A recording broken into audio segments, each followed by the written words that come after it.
So let's talk about the 5 HR tasks that I would automate first. And here's the rule.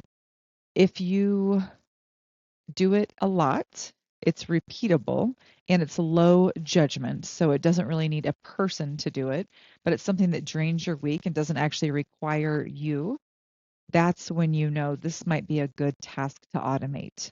But I'm going to give you some ideas to kind of get your brain going. Bad candidates or anything that a wrong call could hurt you, hurt a real person, cause a legal exposure. We don't want to lean into AI for those things. So first 5 things to automate first. And I'm going to start out with one that's controversial. I've seen a ton of people say that you absolutely shouldn't utilize AI for this. And I would just say they're wrong. They're maybe looking at it in the wrong way.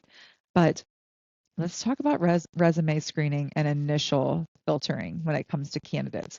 This is exactly a place that I would recommend and do recommend to all of my clients to utilize AI. And I've heard many people say like, oh, well, AI is biased and all of these things. If you're feeding the prompts correctly, if you're giving it accurate information, it shouldn't be any more or less biased than if a human was screening it. Okay, so check with me here. This is first pass sorting against must-haves. All right.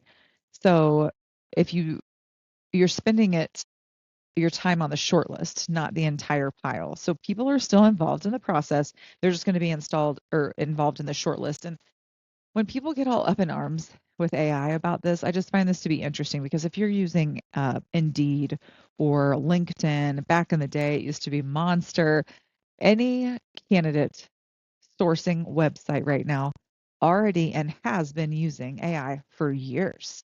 If you use United Kronos Group, if you use ADP, if you've got an HR payroll software is what I'm listing now, has already been utilizing AI for years when it comes to candidate screening. So it always makes me laugh when I see people saying like, oh, you can't use AI in candidate screening.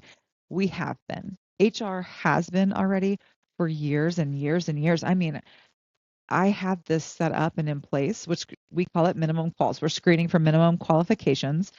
This has been in place since my early career in HR, which started in 2008.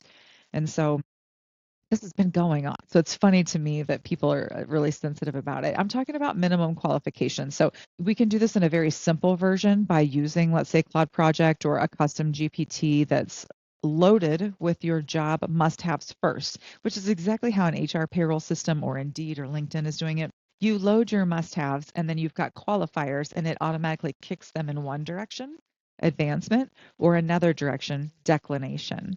And so if you don't have this set up on whatever job search tool you're utilizing, and if you're not utilizing a job search tool, then you should set this up in either Claude or ChatGPT or Gemini, whatever tool AI you're using. But this is the perfect thing to do. You copy and paste the job description. Let's say you're doing this in ChatGPT or in Claude Project.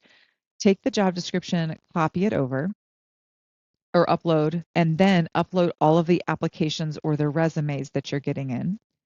And then give it instructions on reviewing the must-haves on your job description. So this puts the burden on you to have a good job description, and then takes those applicants and their resumes and gives an initial screening. If they don't have the must-haves, then they are a declination.